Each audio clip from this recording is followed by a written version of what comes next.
When the live depth update dropped for Snapjoy, people in town treated it like the second coming of filters. Kids in suburban cul-de-sacs pried it on their porches, college students in cheap apartments filmed each other laughing, and office workers sneaked selfies in break rooms with flickering fluorescent lights. The feature promised one thing: a reflection that moved in real 3D, adjusting to angle, lighting, and expression, as if your camera sees the real you, the promo said. Evan downloaded it late at night, sitting in his small rented room above an antique shop somewhere off a quiet Midwestern highway.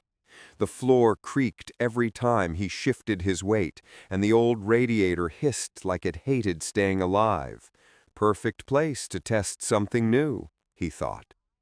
At first, the feature felt almost magical. He lifted his phone, and the reflection in the screen followed with this uncanny smoothness, as though the digital him had learned manners. He raised a brow. It copied him. He tilted his head. Perfect sync. Then, when he scratched his cheek, the reflection waited half a second too long. Evan blinked. It blinked back. Late. He laughed it off. Everyone online said the feature was still buggy and probably laggy on older phones. He lifted his hand again and waved slowly. His reflection mirrored him correctly for a moment. Then it froze. Only the eyes kept moving, tracking him with this slow, deliberate glide that made his stomach pull tight. He lowered his arm. The reflection continued waving, its hand lifted higher than his had ever gone, like it was trying to get someone's attention behind him. A sudden chill washed over the room, the kind that didn't come from the radiator giving up again. Evan set the phone down. The reflection lowered its hand, not in sync, not controlled, more like it chose to. He stared at the screen. The digital version of him stared back, lips parted slightly, as if it wanted to say something, but wasn't sure if it should. Evan reached to lock the phone. The reflection shook its head. Just once. Slow. Evan's finger froze in the air. Outside his window, something shifted in the darkness. A quick, soft scrape along the building's old siding. He turned toward the noise. On the screen, his reflection turned the opposite way. By the next morning, Evan wasn't the only one uneasy. Social feeds across the country blew up with clips tagged #LiveDepthDelay. Teens in Arkansas convenience stores laughing nervously as their reflections twitched. A mom in some quiet New England suburb showing how her digital self blinked 3 times while she stood completely still. A college kid in a messy dorm insisting his reflection looked over his shoulder before he did. The company behind Snapjoy posted a cheerful statement about normal calibration desyncs. But no one believed it. Not after the Texas girl's video went viral. The one where her reflection ducked suddenly, like dodging something thrown at its head, though the girl herself hadn't moved an inch. Evan watched clip after clip in his dim room above the antique shop. The place smelled of old wood and dust, and the neon sign from the diner across the street pulsed red through the blinds like a slow heartbeat. Every few minutes he checked his phone again, half expecting the reflection to already be waiting. It wasn't, not at first. He turned the camera on himself only because curiosity tugged harder than caution. His hair was a mess, his t-shirt wrinkled, and behind him the crooked shelves full of abandoned antiques cast long, strange shadows. For a moment, everything looked normal. Then the reflection's head tilted slightly, not matching him, but studying something to his left. Evan stiffened and turned his head quickly. Nothing there, just the radiator and the peeling wallpaper. He looked back at the screen. The reflection raised its hand slowly, palm forward, almost like a warning signal. "Not funny," Evan muttered, lowering the phone. But the reflection didn't lower its hand. It held the gesture longer, then pointed, a slow, deliberate point toward the antique shop floor below, as if something under his feet had moved. Right then, Evan heard it, a faint dragging sound coming from downstairs, like wood scraping against wood. His phone buzzed with a new notification. "Your live depth environment has detected layered motion. Recalibration." The reflection's mouth moved silently, forming a shape Evan couldn't decipher. One short word, maybe. Two. The dragging sound downstairs stopped. Evan felt the floorboards under him go still, too still, like the building itself was holding its breath. And on the screen, his reflection quietly brought a finger to his lips. Evan barely slept that night. Every time the building creaked, and it creaked a lot, he jolted awake, half convinced something was moving below him. By sunrise, the antique shop owner shuffled in downstairs, jangled keys and humming off-key. The normal sounds should have calmed Evan. They didn't. He kept checking his phone, waiting for the reflection to do something on its own. For hours, it behaved perfectly, copying him with that eerie precision the app had promised. Maybe he'd imagined everything. Around noon, as dusty sunlight poured across the warped floorboards, Evan lifted the phone again to take a quick test video, just to reassure himself. The reflection smiled. He didn't. Not a big smile, just a tight, knowing curl of the lips, like the reflection had been waiting for him to look. Evan froze. His real face stayed blank, but the one on screen shifted, eyes drifting past him and toward the stairwell behind his shoulder. Evan didn't turn. Not right away. Instead, he whispered, "What do you see?" The reflection blinked once, slow, almost disappointed. Then it raised both hands and made a gesture he couldn't interpret, fingers crooked, palms angled downward, like it was telling him to lower himself, hide. Evan's breath hitched. He turned his head toward the stairs. Nobody there. Just the dim hallway and a sliver of the shop below where shelves leaned under the weight of forgotten lamps and chipped dolls. Everything still. Too still. When he looked back at the screen, the reflection had moved closer, leaning slightly toward the camera the way someone might lean in to whisper something they shouldn't say out loud. Its lips formed the same silent shape as last time. 2 words this time, definitely. He mouthed them back, barely a breath. "Behind you?" The reflection didn't nod. It didn't have to. A cold pressure crawled up Evan's neck like someone exhaling softly against his skin. He spun around so fast he nearly dropped the phone. Nothing. No one. But the air felt wrong, heavy, like the room had gained a new occupant who preferred staying just out of sight. When he faced the phone again, the reflection had changed positions entirely, crouched low now, as if hiding behind something. It glanced upward sharply, warning him with a look that didn't belong on his own face. Then, with a trembling hand, the reflection pointed to the ceiling. Evan looked up. A single floorboard above him flexed with the faintest, slowest movement, as if something was pressing down or shifting its weight. And this time, the reflection flinched before he did. By the end of the week, it wasn't just random clips from strangers anymore. It was people Evan actually knew. His group chat, a messy thread of former classmates scattered across the country, lit up with shaky videos and half-joking panic. Liam, bro, my reflection lagged like 5 seconds. Thought I was having a stroke. Tess, mine keeps looking at the door. There's no one at the door. Megan, okay, but is anyone else's hiding? Because mine just ducked out of frame. That last one made Evan's fingers go cold. He called Megan immediately. She answered from her cramped studio apartment, somewhere near the edge of a sprawling southern city. Popcorn ceiling, string lights, a neon beer sign she'd stolen from a bar that closed during lockdown.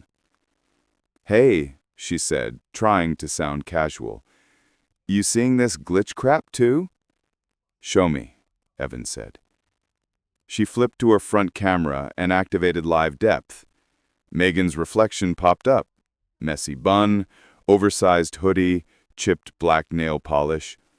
Everything synced for a moment. Eyes, gestures, the little frown she made when she concentrated. Then her reflection stepped backward. Megan didn't. Evan leaned closer to his screen. Meg, you saw that, right? She waved a hand. Probably lag, but she spoke too fast. On the screen, her reflection was now a step farther back, closer to the shadowy corner where her coat rack stood. It slowly raised its hand and grabbed one of the hanging jackets, pulling it in front of itself like a shield. What is it hiding from? Evan whispered, before he could stop himself. Megan swallowed. I didn't move, Ev, I swear. The reflection shifted again, pressing its back to the wall, jacket half covering its face, eyes wide with an emotion that looked too raw to be a glitch. Its hand trembled as it sketched another gesture in the air, a slashing motion, then flat palm, danger, stay. From Megan's side of the call, something thumped, soft, dull, from inside the bathroom. She flinched. Probably the pipes, she said automatically. I heard the lie in her voice. Megan, don't open that door. She forced a laugh and reached for the handle anyway, because that's what people in horror movies do when they can still pretend they're not in one. On his screen, her reflection didn't follow. It stayed pinned to the wall, jacket half covering its face, staring right into Evan's eyes.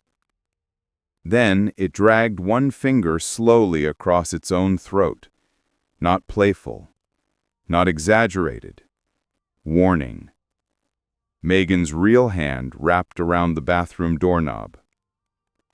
The lights in her apartment flickered once, then steadied. Ev? She whispered.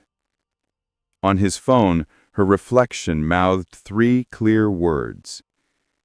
Do not look.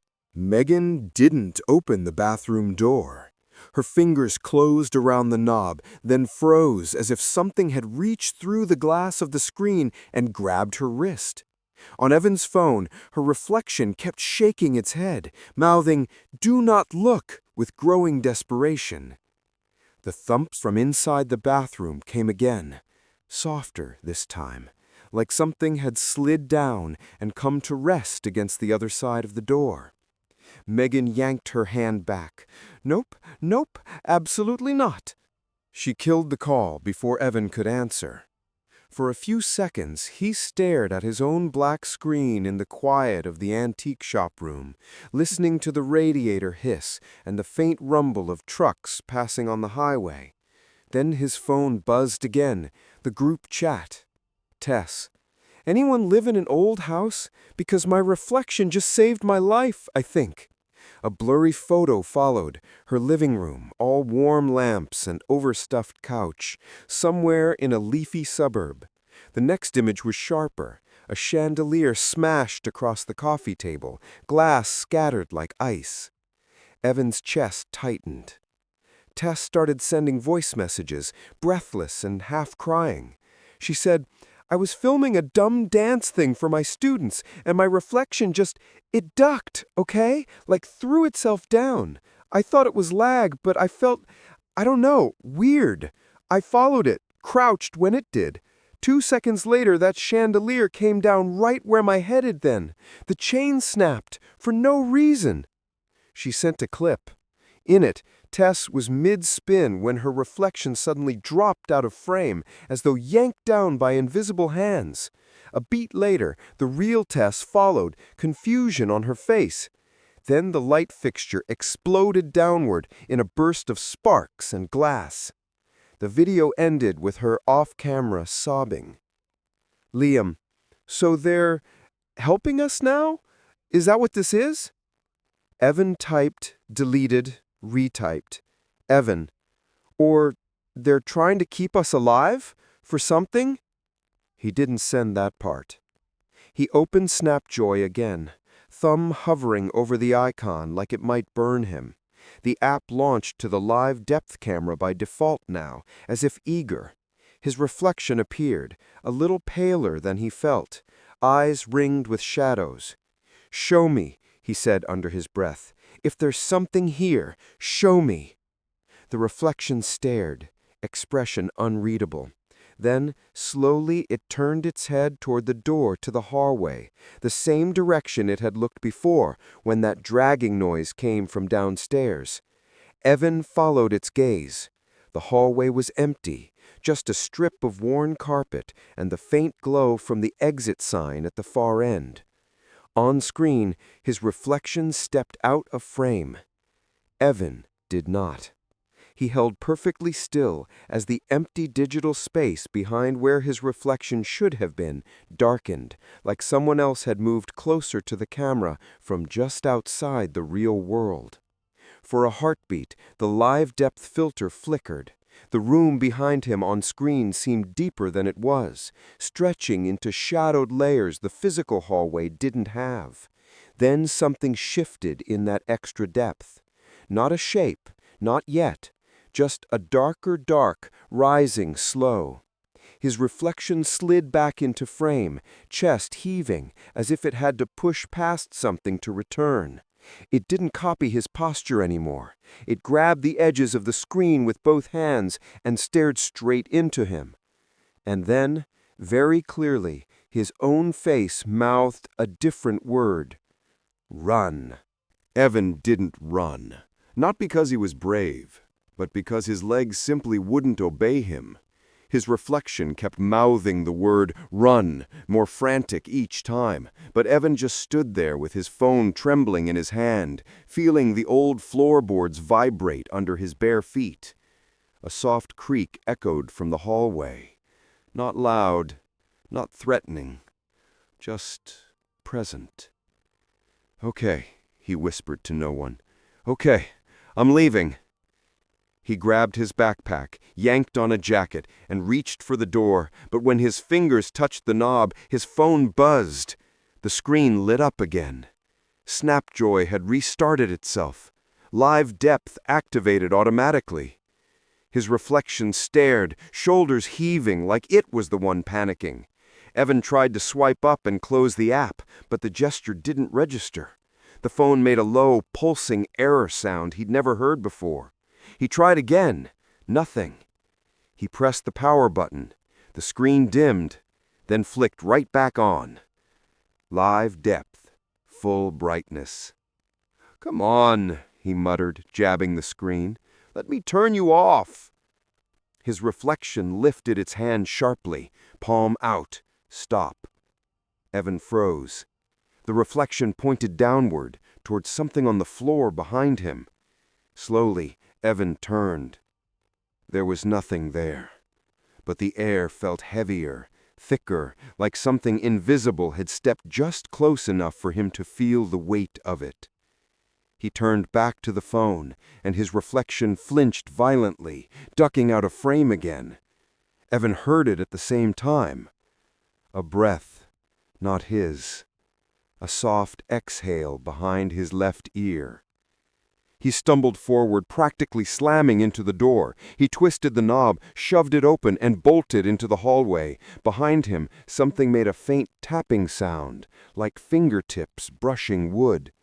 He didn't look back.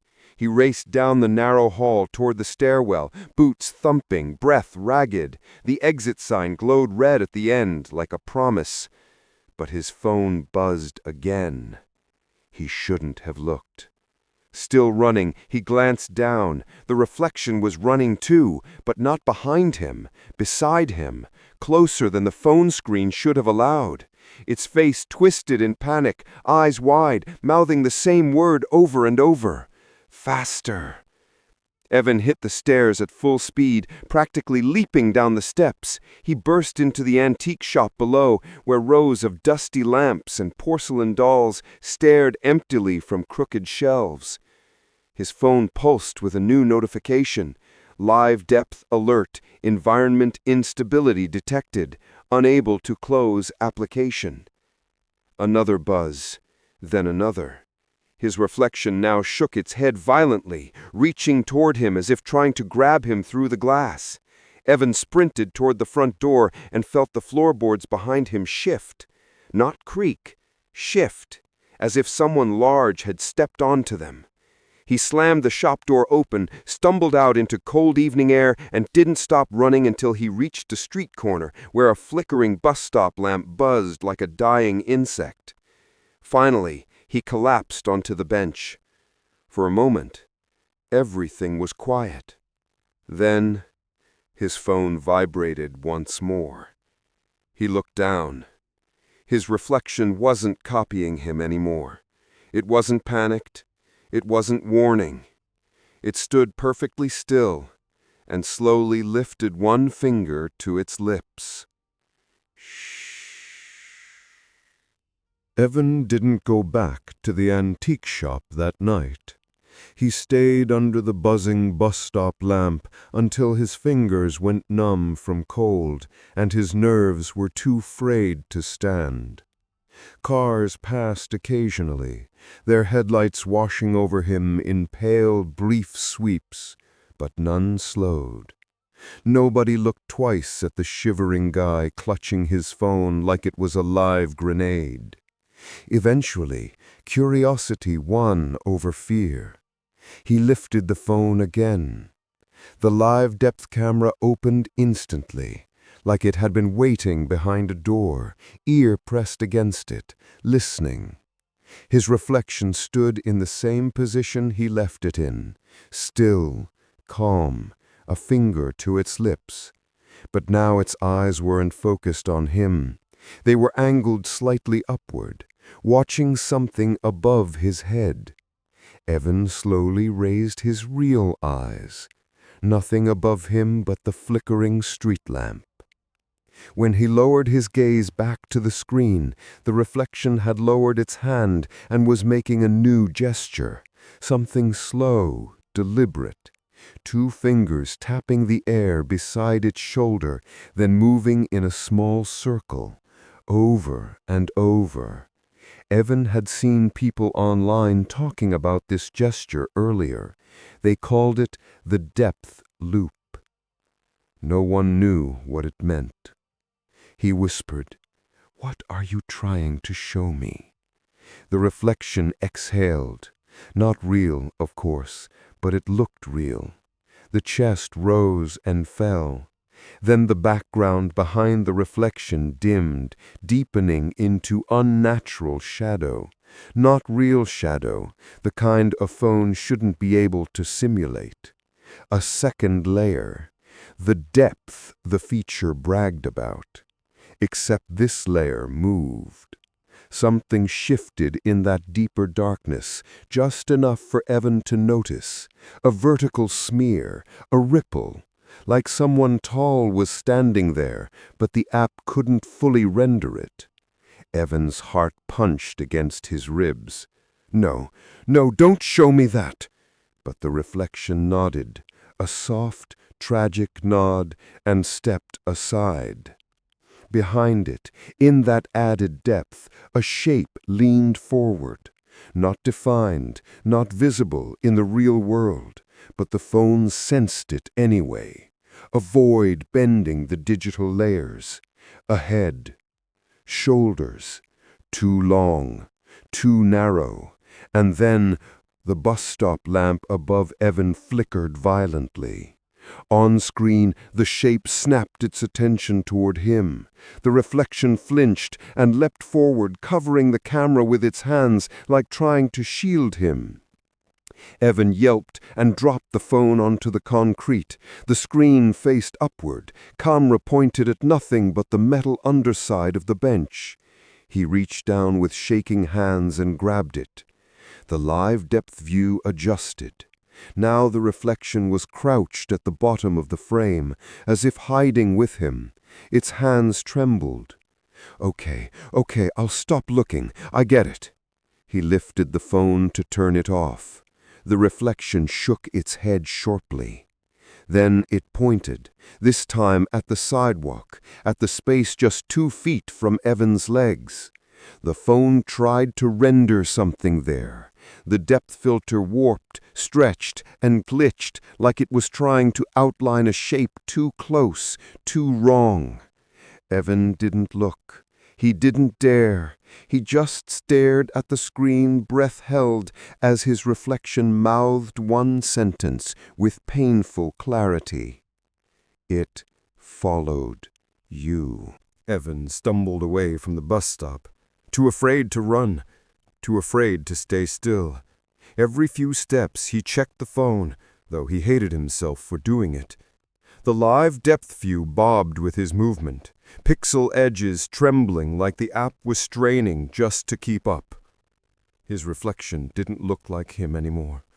It was him, same clothes, same hair, same exhausted face, but it moved with a kind of tense, animal awareness Evan didn't possess. It kept glancing over his shoulder, then back at him, shaking its head in sharp, warning snaps. The suburban street around him was empty, late-night quiet. Lawns trimmed, porch lights humming, sprinklers ticking somewhere in the dark. But through the phone's layered depth, the world looked deeper, wrong, like it had extra hallways carved into the shadows. He swallowed. Where do I go? The reflection hesitated. Its eyes flicked around, as if calculating a route he couldn't see, then pointed toward a small convenience store on the corner, the kind that stayed open all night, glowing like a tiny island in a sea of dark. Evan hurried toward it, nearly tripping when the pavement buckled beneath him. Inside, the store felt fluorescent and safe in a fake, brittle way. An old man behind the counter barely looked up. "You open?" Evan asked, voice shaking. The old man squinted. "Door's unlocked, ain't it?" Evan forced a nod and moved toward the back, pretending to browse. He raised his phone again. The reflection wasn't pretending. It was hiding. Pressed flat against the far edge of the frame, shoulder tucked against something unseen, eyes fixed on the store's entrance. Evan's stomach dropped. No, don't tell me it's here too. The bell on the door jingled faintly. The old man didn't look up. Evan turned his head a fraction. A figure had entered, or something shaped like one. He couldn't see details. Just a tall silhouette, motionless near the doorway, as if listening. He lifted the phone. In the augmented depth layer, the shape was clearer, not in its form, but in its distortion. The live depth filter bent around it, like it was a hole where reality dipped inward. The reflection recoiled, raising both hands as though blocking a blow. The silhouette took one step forward. The lights above the counter flickered. The phone buzzed. A system alert flashed. Live depth critical. Cross-layer interference detected. Stabilizing. The reflection lunged into the center of the frame, frantic, mouthing one word over and over. Hide. Evan stumbled backward into the nearest aisle. one lined with cheap cereal boxes and dusty cleaning supplies. He crouched low. The reflection mimicked the crouch, but deeper, tighter, holding a finger to its lips again. Evan stayed still. Footsteps, if they were footsteps, moved down the opposite aisle, slow, measured, like someone testing the acoustics of the floor. The old man finally looked up. "Hey, can I help you?" He stopped mid-sentence. His eyes went unfocused. He stared toward the cereal aisle, not at Evan, but slightly to the left, like looking at someone standing beside him. "Sir?" Evan whispered. The man blinked, shivered, then rubbed his eyes like he'd just had a waking nightmare. He didn't say another word. Evan looked back at the phone. His reflection was trembling now, eyes glistening, hands slowly lifting, not in warning, but in surrender. Behind it, the silhouette leaned closer, its presence bending the digital layers so violently that the screen dimmed. Then the reflection mouthed something new. Not run, not hide. It mouthed, "It knows you see it." The mattress didn't dip enough to be a person, just enough to be wrong. Evan froze, half sitting, half floating above the bed like a trapped animal. The motel's air conditioner rattled weakly, blowing stale cold across his face. His phone stayed up, arm trembling, reflection still pointing at the empty space beside him. "Okay," he whispered. "I see it. I see it." His reflection shook its head. "You don't." The shadows at the edge of the bed stretched in a way shadows shouldn't, not outward, but upward, like something tall was unfolding itself slowly, carefully, savoring each inch. Evan edged toward the opposite side of the mattress. The springs groaned again, two sounds now. His weight and something else shifting with him. On screen, his reflection suddenly flattened against the edge of its frame, as if pressed there by an invisible force. Its eyes widened, frantic, and it pointed not beside the bed now, but behind Evan. He didn't turn. He couldn't. The silence had changed. It wasn't empty anymore. It listened. Very slowly, Evan slid off the bed and onto the floor, moving like someone trying not to disturb a sleeping thing. Carpet fibers scraped his palms as he slid backward toward the bathroom doorway.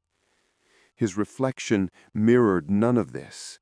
It stood still, rigid, staring at something over his shoulder with pure dread. Then a soft tapping sounded near the headboard. Once, twice, 3 slow knocks against wood, like a greeting. Evan nearly sobbed. He backed into the tiny bathroom and shut the door, flicking on the harsh fluorescent light. The phone screen flickered as live depth adjusted. His reflection sagged with relief. But then it lifted its hand again, not to warn, to count. 1 finger, 2, 3. Evan frowned. What 3? Its reflection didn't answer. It simply lifted its hand higher and pointed at the ceiling above him. Right then, dust drifted down from the motel vent overhead. Something was moving inside. The mattress didn't dip enough to be a person, just enough to be wrong. Evan froze, half sitting, half floating above the bed like a trapped animal. The motel's air conditioner rattled weakly, blowing stale cold across his face. His phone stayed up, arm trembling, reflection still pointing at the empty space beside him. "Okay," he whispered. "I see it. I see it." His reflection shook its head. "You don't." The shadows at the edge of the bed stretched in a way shadows shouldn't, not outward, but upward, like something tall was unfolding itself slowly, carefully, savoring each inch. Evan edged toward the opposite side of the mattress. The springs groaned again, two sounds now. His weight, and something else shifting with him. On screen, his reflection suddenly flattened against the edge of its frame, as if pressed there by an invisible force. Its eyes widened, frantic, and it pointed not beside the bed now, but behind Evan. He didn't turn. He couldn't. The silence had changed. It wasn't empty anymore. It listened. Very slowly, Evan slid off the bed and onto the floor, moving like someone trying not to disturb a sleeping thing. Carpet fibers scraped his palms as he slid backward toward the bathroom doorway. His reflection mirrored none of this. It stood still, rigid, staring at something over his shoulder with pure dread. Then, a soft tapping sounded near the headboard. Once, twice, 3 slow knocks against wood, like a greeting. Evan nearly sobbed. He backed into the tiny bathroom and shut the door, flicking on the harsh fluorescent light. The phone screen flickered as live depth adjusted. His reflection sagged with relief. But then it lifted its hand again, not to warn, to count. 1 finger, 2, 3. Evan frowned. What 3? Its reflection didn't answer. It simply lifted its hand higher and pointed at the ceiling above him. Right then, dust drifted down from the motel vent overhead. Something was moving inside.